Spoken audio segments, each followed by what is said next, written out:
First to Stephen Robinson-Steen, who's doing a great job leading ABNY. Let's give him a big round of applause.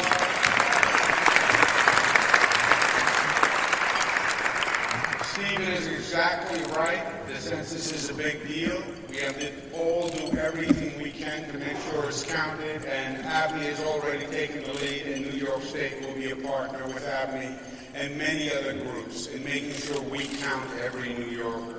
Let's give Bill Rudin a round of applause for his service.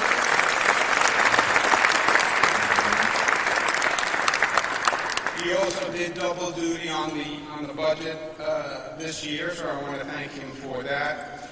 And the legislature did an extraordinary job because this was probably the most difficult budget that I've ever been involved in. Less because of the circumstances of the state, more because of the circumstances of the nation. Let me ask the Assembly members to stand, please. They've been introduced, but let's stand so we can give them a round of applause.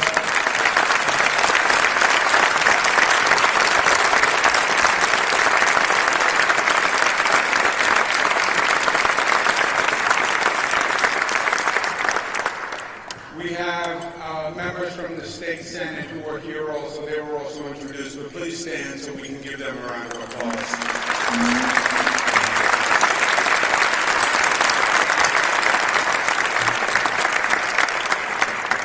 To all the borough presidents, to the local elected officials, to the city council, to the members of my administration, thank you all very much for being here. And as Stephen said, it's been an eventful few months for the state government. We do what we call a budget, and it sounds simple, the budget. It's actually not a budget. It's an action plan for the entire state. It's all the policies, it's all the programs, as well as all the finances. And it all comes together in a document that we call the budget. It was especially hard this year because of the external circumstances that we're dealing with, because of the forces that are surrounding us. You have a federal government that is assaulting the state of New York. They may as well have declared war on the state of New York. What they did with the SALT tax reform, which I'll speak more about in a moment, our revenues are down $2.3 billion. The president's budget would cut about $4 billion from our Medicaid budget, which would be devastating. The Amazon loss that Stephen alluded to, we had criminal justice reforms that were long overdue. We have MTA reforms. We have significant congestion, especially in Manhattan. We have extreme weather now almost every day. We have 100-year floods once a year. And all of this in an environment of political extremism where reasonableness and compromise is all gone. It's heated, it's angry, nothing is enough. And when you're dealing with these issues that are complex, the truth is almost in the middle and takes consideration. Understanding the forces that we were dealing with, we laid out a very robust agenda last December, a 100-day agenda that took the bull by the horns and addressed the issues, and we said we would get it done in 100 days.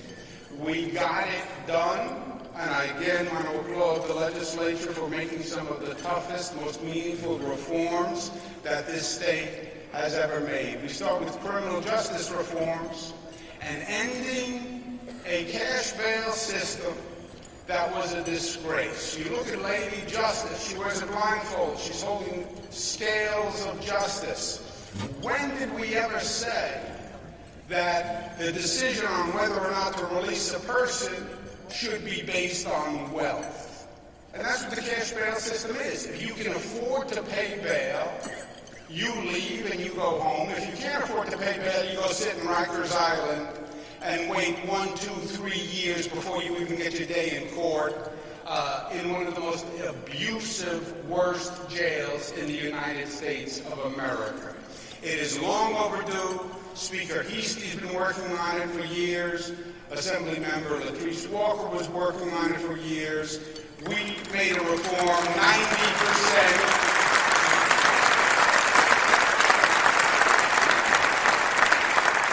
Cash bail is eliminated for 90% of the people who will be arrested. Education is always one of our top priorities. We are proud that we spend more money per pupil than any state in the United States of America. And we're proud that we have the highest paid teachers of any state in America. And we just funded the largest school budget in the history of the state of New York, a $1 billion increase to a total of $27.9 billion. We have a President of the United States who is hell-bent on ending Obamacare. I think that the name Obamacare just is something he can't live with. But he doesn't have any alternative to Obamacare, the Affordable Care Act. And as a matter of fact, he says he's not going to have an alternative until after the next presidential election. Well, that's convenient if you're rich and you can pay for private insurance. But if you were dependent on the public system, then you better hope you don't get sick until after the presidential election, and then you better hope they actually come up with a plan. What we did in New York is we codified the protections of Obamacare in New York state law, so I don't care what the president does, he's not going to end the protections of the ACA in the state of New York.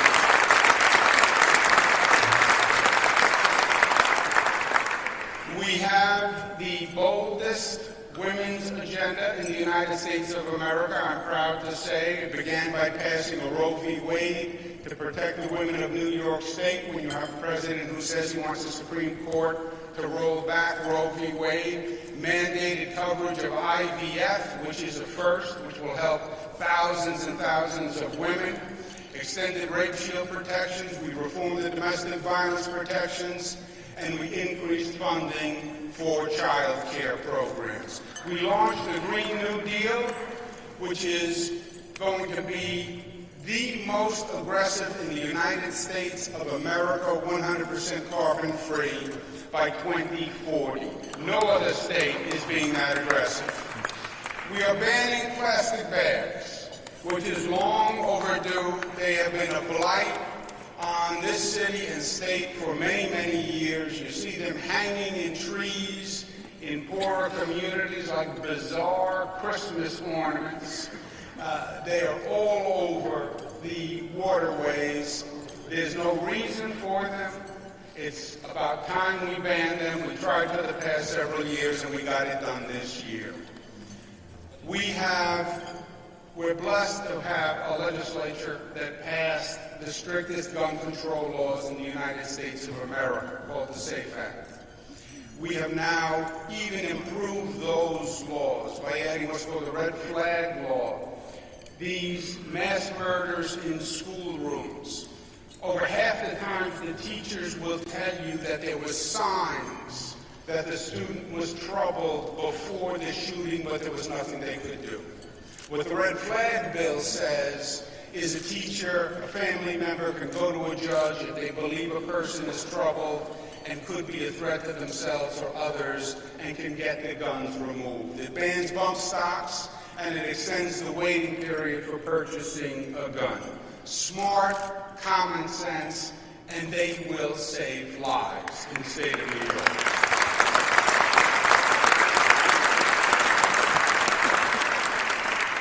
The 2% property tax cap is very important. It's not important for the people in the city of New York for one very good reason.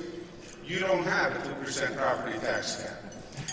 But outside the city of New York, property taxes are the #1 tax in the state. People pay roughly 2.5 times in property tax what they pay in state income tax. 2.5 times. That's the largest tax in the state. If you live in Nassau, Suffolk, Westchester, you're paying one of the highest taxes in the United States of America in property tax. It was going up 6, 7, 8% every year. We put in a 2% property tax. We've now made that cap permanent to give people the confidence after what the federal government is doing with SALT. I want to applaud the members from the Long Island delegation and upstate New York who knew how important this was. It saved taxpayers $25 billion over the past 6 years. Let's give the Long Island members a round of applause.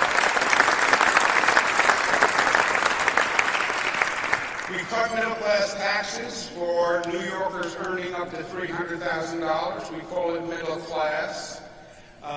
It's an expanded middle class for my Queens reference point, but up to $300,000 and below, people get a tax cut. It's another sign to say, this state is with you, stay with us, we want you here in the state of New York. And we're battling SALT. SALT is one of the grossest injustices that I have seen a government entity perpetrate on another entity. What SALT is saying is it reduces the state and local tax deduction, first time ever. So you now pay state income tax, city income tax. The federal government now taxes that tax. It's the first double taxation in history. Not since 1861, when President Lincoln did the first income tax to pay for the Civil War, have you ever had a double taxation. Why is the federal government doing it? Because it affects primarily democratic states. That is the only rationale, which is purely political. That's why they're doing it. And as a matter of principle, listen to this. They're against redistribution, the federal government, right? You shouldn't take from the rich, you shouldn't give to the poor, that's redistribution, they shouldn't be Robin Hood.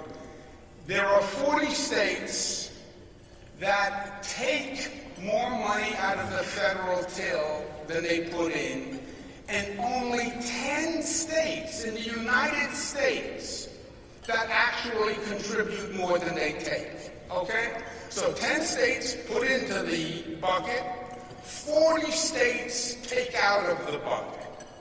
New York is the #1 donor state. We put in $36 billion more every year than we get back. The former governor of Florida wrote an op-ed saying, well, Florida has lower taxes. I said, yeah, because we're subsidizing your taxes. If you actually got what you gave to the federal government, if there was actually equity in the distribution, those local taxes would have to go up. So we're the #1 donor state.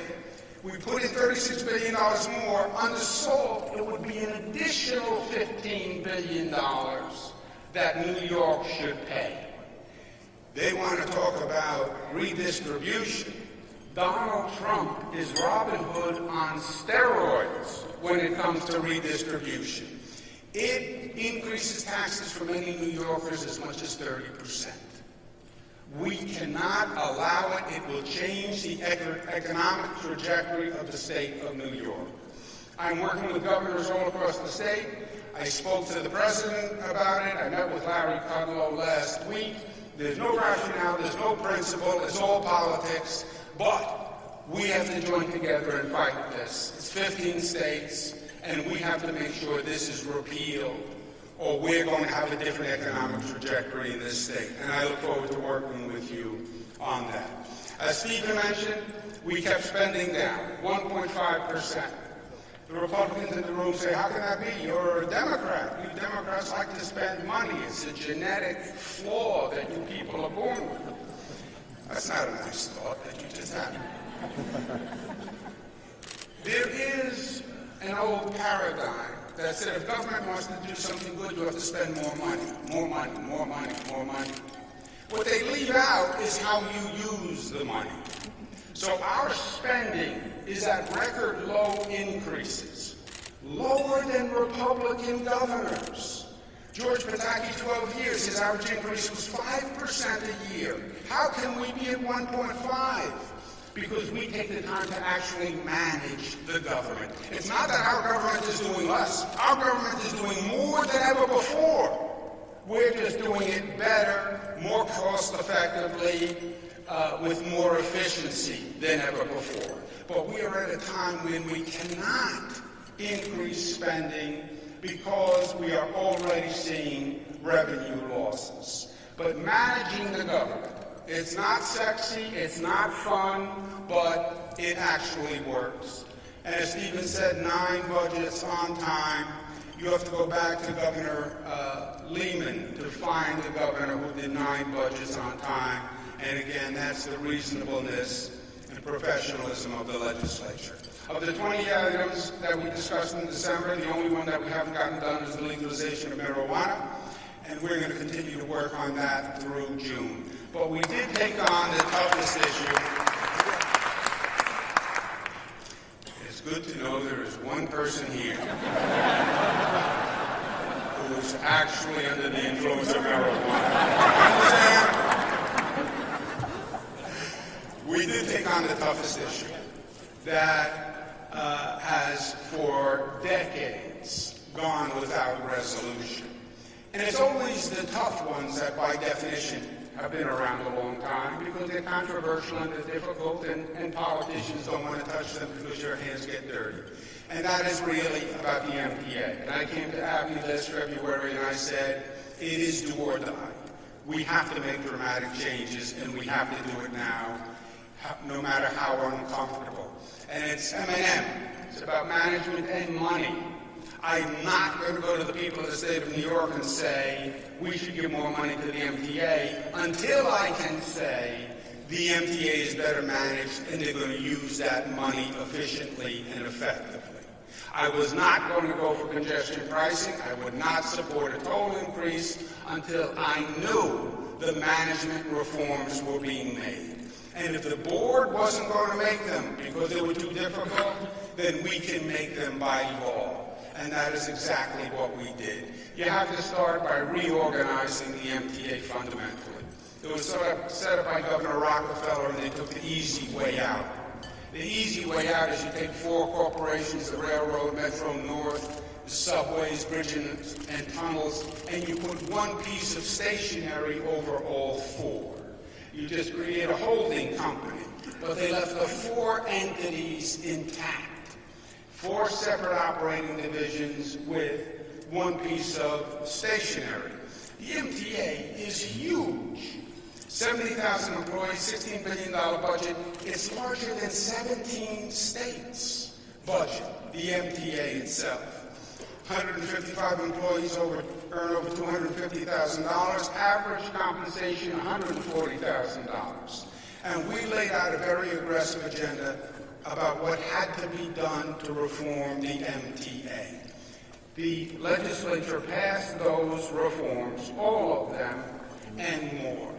The first one was to do a fundamental reorganization of the MTA and consolidate common functions. Rather than having the 4 subdivisions each do everything themselves, when decentralization doesn't work, then centralize. And that's what we're going to do here. Centralize it in the MTA so all the common across-the-board functions get centralized. And we need to basically change the way the MTA operates. You have a double dynamic at the MTA. It's a negative synergy. First, you have an MTA transportation industrial complex, I call it. They don't like it when I say that, but I say it anyway. There is a connectivity between the MTA and the vendor industry that goes back for decades. You work in the MTA, then you go to work at the vendor, and you have all these close-knit connections. On top of that, you have a bureaucracy culture on steroids, which happens automatically if there's not real accountability and real performance and somebody's really not driving the bottom line, bureaucracy sets in. And that is the MTA. It has to be stopped. The MTA story is always the same. They did a contract, the contractor's late, the contractor's over budget, etc. It's Groundhog Day at the MTA. Every conversation is the same. The project name changes, but it's the same conversation. And the answer, the refrain is always the same. Why did we do this? Because we always do it this way. And there's a sense of security in I'm doing what we always did, and therefore I must be right. There is a certain sense of security in that. Yes, unless you were doing it wrong the first time. And then you're just repeating a mistake over and over and over again. So it's a false sense of security. But it is the operating paradigm of the MTA. And you see it over and over and over. Second Avenue Subway started in 1972. Original cost $380 million, wound up costing $4.4 billion. That is not a cost overrun. That is a cost explosion of exponential magnitude. East Side Access Project started in 1969. Governor Rockefeller and Mayor Lindsay got together. I love that headline. Mayor and Governor unite to start transit tour. Yeah, you see how well that worked out, right? 1969. This is the cost estimates of the East Side Access. Starts at $75 million in the 60s. It's now up to $11 billion. 2012, it was $8 billion. How do you go from $8 billion to $11 billion? That is $3 billion. 2012, you're already into the project for 50 years. How can you be that wrong? You can't be. And how can it take so long? At this rate, I don't think I'm going to be alive for the opening of the East Side Access. I think my grandchild will be there at the opening, somewhere in the decade of 2040. And those are my daughters, Michaela, Mariah, and Cara. Mariah is here today. She's saying, God forbid my grandchild looks like that.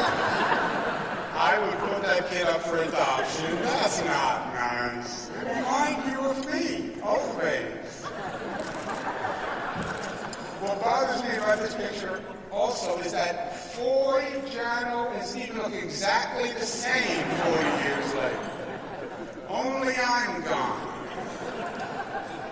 The L train fiasco was another example. The MTA worked for 2 years to come up with a plan to redesign the L train, and they had to close the tunnels, and they were going to do new traffic and new buses and paint new lanes. And we brought in independent experts, and they said, you know what, there's a better way, there's an easier way, there's a cheaper way, you don't even have to close the tunnels. How can that be? How can it be? So, if the MTA can't design, build, and oversee a project, then we'll change the methodology by law. And we will go to design, build, construction, which is what the state is doing, what all the New York State is doing, what all the smart states are doing. Understand that you can't do what you can't do. Understand your limitations. The most important thing to know is to know what you don't know. They are not good at actually building. They are not good at designing. Then get out of the business. I go to the private sector, which is where they have this expertise, and contract with the private sector to do the design and the construction. Keep them together, get one sum, make the private sector company responsible for both, get the MTA out of the design business, and let them just oversee the contracts. That's what we've done on the state side. It's worked magnificently well. It's going to be disruptive to the MTA, but there's no alternative if we're going to get something done. Second, we have to stop using the bad contractors. The contractors who we've had issues with in the past rebid and win new contracts. I've never seen anything like it. If you were building a home and you had a home contractor and they were over budget and the house had many errors, and then you went to build a new house, why would you ever use the same contractor again? I don't know. But the MTA does. We put in the law, if a contractor is 10% over budget or 10% over the scheduled deadline, the contractor will be debarred from doing business with the MTA and can be debarred from doing any business with any state agency going forward. Severe sanction? Yes. But if you sign a contract with the MTA, you have to perform. Because it's not really the MTA. You're signing that contract with the people of the state of New York. And I represent the people of the state of New York. And when they sign a contract and they're paying, they demand their money's worth and they demand performance, and I'm going to make sure they get it. And that's what this provision is going to do. With the East Side Access, before I die, we're going to bring a new team in, the same way we did with the L train. We're going to have them overlook all the construction, all the design, and see if there's a better way to do it. East Side Access will be transformative when it's done. It allows the trains from Long Island to come right into Grand Central. It will be phenomenal, but we have to get it done, and we need a new set of eyes to do it. Fare evasion at the MTA is a very big issue. It has doubled. Why? Because when you see someone just walking through the emergency exit not paying the fare, then it says to you, well, why am I paying the fare? I may as well just walk through and not pay the fare. Yeah, but then you wind up with a voluntary fare system. And New Yorkers, if it turns into a voluntary fare system, they're not going to pay. We have to enforce the fare system in the MTA. I understand we don't want people to have a criminal record. I got it. But we have to have personnel at those entrances. We have to redesign the entrances so you can't just open the door and walk in. And we have to have MTA personnel, police personnel, who hand the person a civil summons. That civil summons is then enforceable, and that civil summons will also be enforced by the state when you go to get your motor vehicle license or register your car, etc. But you can't have a voluntary fare system. The MTA board was a political nightmare.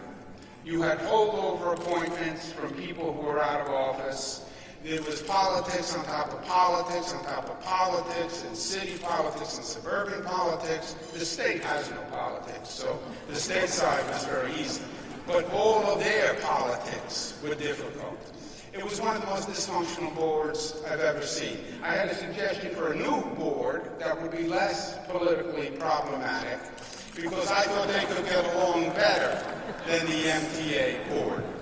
But we made changes to the MTA board, no holdover appointments, we put on new members, and let's give Pat Foy a round of applause as the new chairman.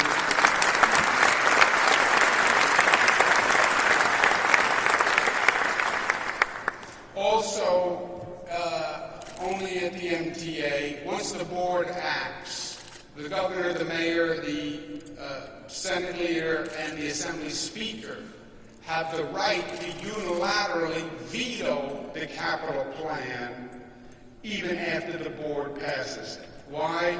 I have no idea. But not only did they have the right to veto it, it could be a secret veto that they never said why or what bothered them, etc.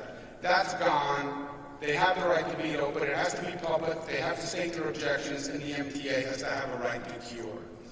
The MTA's finances do not add up, in my opinion, because what they're doing is they're amalgamating the finances of the 4 different divisions, and the 4 different divisions all have different financial standards and financial language and financial assumptions. We're going to bring in an independent audit to find out what we actually have. The signal system, which you hear so much about, is outdated, is archaic, it has to be replaced.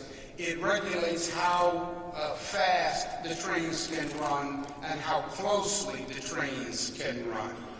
The current technology, we're looking at 7 years, 10 years, 12 years, depending on who you talk to, because vendors are installing technology they designed in the 80s. I believe there's better technology out there. If you can figure out how a car can fly, and you can get in a car that drives you by itself to Southampton, you have to be able to have technology where one train can tell you where the other train is on a closed system.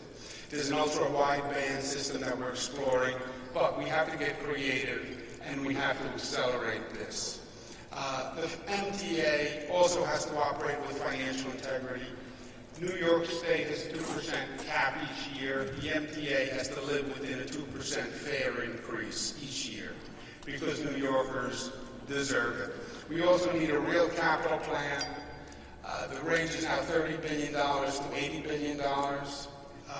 That's not a range. That's a guesstimate. The state, the city will work with the MTA to come up with a real capital plan that we can actually get done. And in the meantime, we have to accelerate what we're now doing, which is the Subway Action Plan, which is working. All the arrows are now in the right direction. And what the Subway Action Plan said is, we're going to intensely focus on basics. Getting the water out of the subway system that is short-circuiting the signal, fixing the bad signals, cleaning the cars, cleaning the stations, get back to fundamentals and make it happen. Just make the bureaucracy function. And that's gone well, but we have to continue doing that, and we will with a new vigor. Change the culture from why we can't get it done to how we can.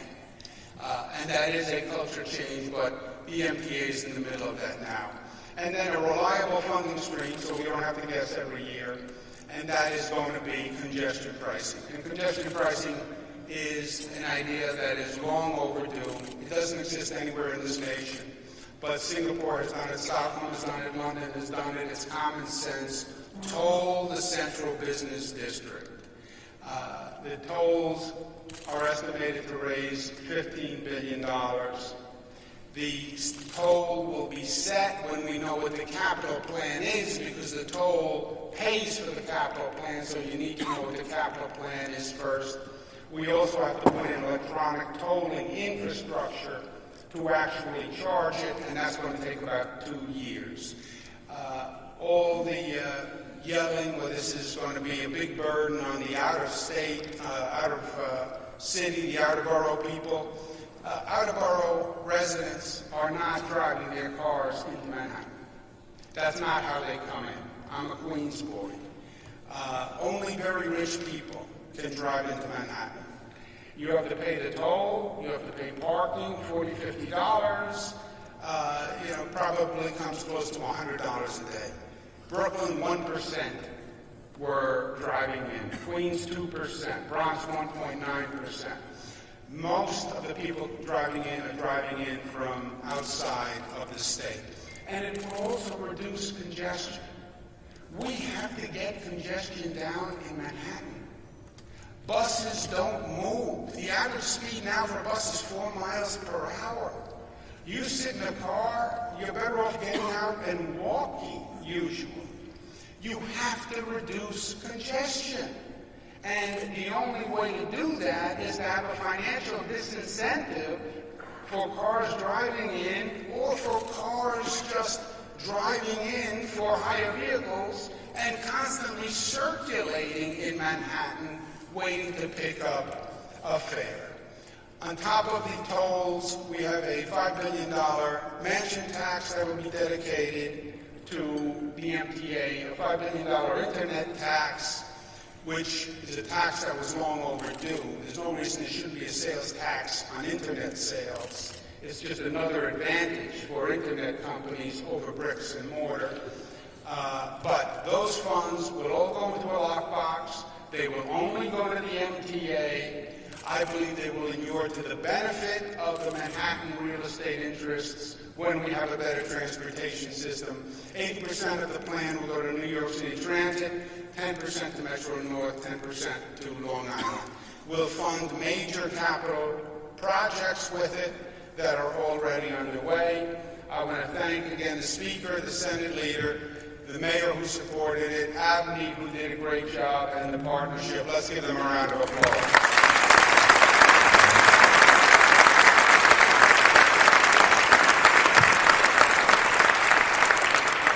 And most of We are making it happen. And this is a point that the older I get and the more I see, the more profound it is. We were New York. We were America. We had confidence. We believed in ourselves. We did things that they told us were impossible to do. If you told us it was impossible to do, all you did was get us excited. You can't build the Brooklyn Bridge, just watch us. You can't build the George Washington Bridge, just watch us. You can't build 600 miles of subway in the early 1900s with only picks and shovels. You can't do it, just watch us. You can't build that big city on that little piece of land, just watch us. You can't take people from all over this globe and bring them to one place and forge one community. Just watch us. That's who we were. That's who America was, but New York was a distillation of that vision, of that courage, of that daring. When did government incompetence become okay? When did this happen? That government became impotent. And it would say it was going to do something, but it never did anything. How did this happen? And when were we okay with it? When did we lose our sense of outrage? And this is not just New York. It's an American problem. We're building the new LaGuardia Airport. It's going to be the first new airport in 25 years in the United States of America.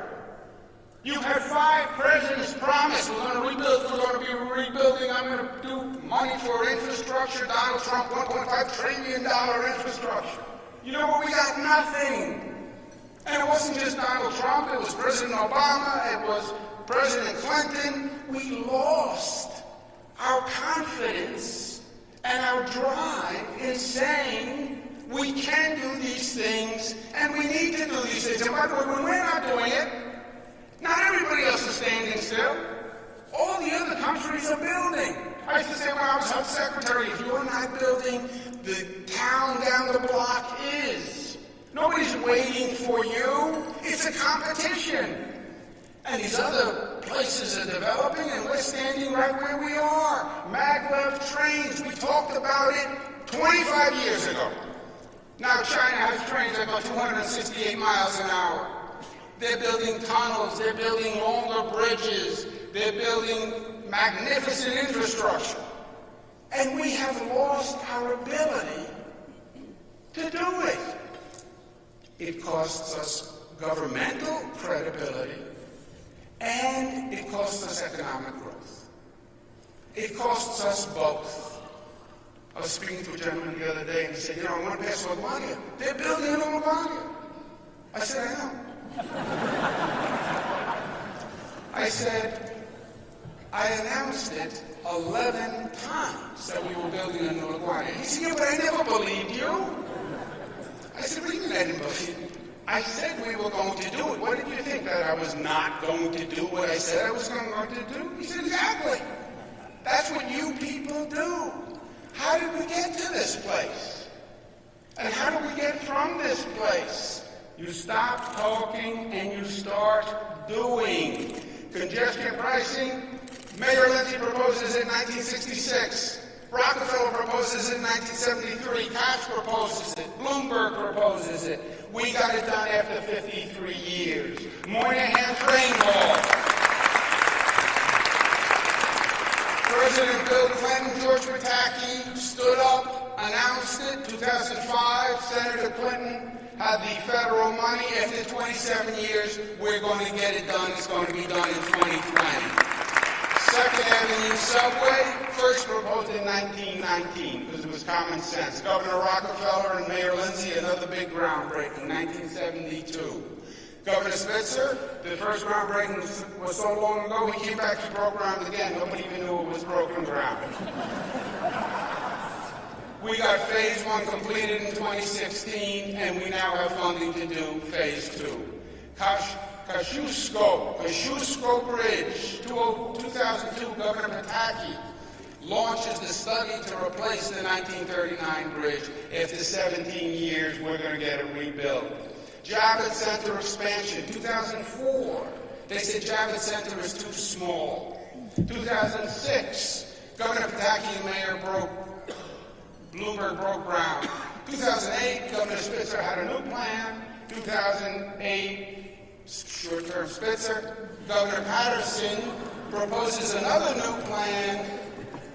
After 15 years, we're going to open it in 2021, doubling the size of Javits. LaGuardia Airport, a disgrace for decades. 2002 it started. 2021, Mr. Rick Cotton is going to have a party. You are all invited. After 17 years, LaGuardia will be new, the first new airport in 25 years.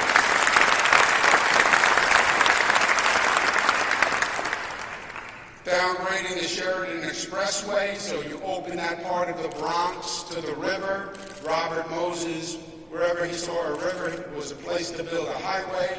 We're now going back and taking down those highways. We're going to do it on the Sheridan Expressway. Tappan Zee Bridge, 1997. We completed it after 21 years. The third track in Long Island, proposed in 1949. 1994, the LIRR put out a study. We're doing it after 70 years. It'll be finished in 2022. What they call the double track, which was talked about in 1963, that was completed last year after 55 years. Electronic tolling, other states started in 2011. We got it done in 12 months. That was our $100 billion statewide infrastructure plan, the most aggressive state plan in the United States of America. It wasn't just downstate, it was all across the state. Albany Airport, they talked about improving since 1990. We actually did it after 29 years. It's going to open in 2020. A new train station for Schenectady, they've been talking about for years. That opened in 2018 after 19 years. In Buffalo, they've been talking about a new Peace Bridge to go to Canada. We got that done after 27 years. A new airport in Rochester, a new airport in Elmira, a new airport in Syracuse, a new airport in Plattsburgh, a new airport in Ithaca, new Albany Convention Center opened up. We prove that government can deliver, that it's not talk, it's not aspirational, it's not hope. We can actually make it happen. And that's what we need to do with the MTA next. The past 4 years, we spent $100 billion. We showed the taxpayers we can get things done. This budget provides $150 billion, the largest building program in the United States of America.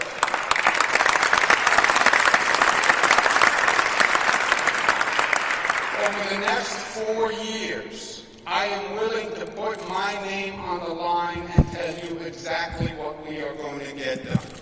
New LaGuardia Airport, new Javits, new Moynihan Train Hall, L Train Tunnel finished, Long Island Railroad double track, third track, 39 new stations on the Long Island Railroad, a new Sheridan Expressway, Kosciuszko Bridge, Nassau Expressway, East Side Access is going to be open, or you can bury my heart in East Side Access.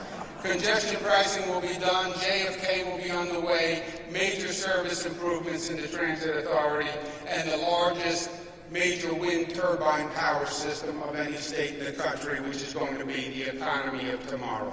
That's 4 years, and we're going to get that done. We get this done, we would have transformed New York. Think about all those projects. And think about how comprehensive they are. New airports, new rail, new bridges, new power systems. It will be a new New York. We will have shown the daring and the confidence that our forefathers showed when they built this New York in the first place. And that is our obligation as citizens, to leave this place better than we found it. And we will leave it better than we found it. And at the end of the day, when my day is done, I need to be able to look my daughter in the eye and say, we left you a place that is better than the place that our parents left us. We have advanced the ball. We hand you the baton. and you can now take this place to an even higher place. That's what New York is about. That spirit that says you will not defeat me, that I don't care how terrible the obstacle, we will overcome time and time again. And that is how New York has always led this nation. It's our legacy. It's our destiny. It's in our DNA. We did it first. We did it better. We raised the bar higher. And we will again. Thank you and God bless you.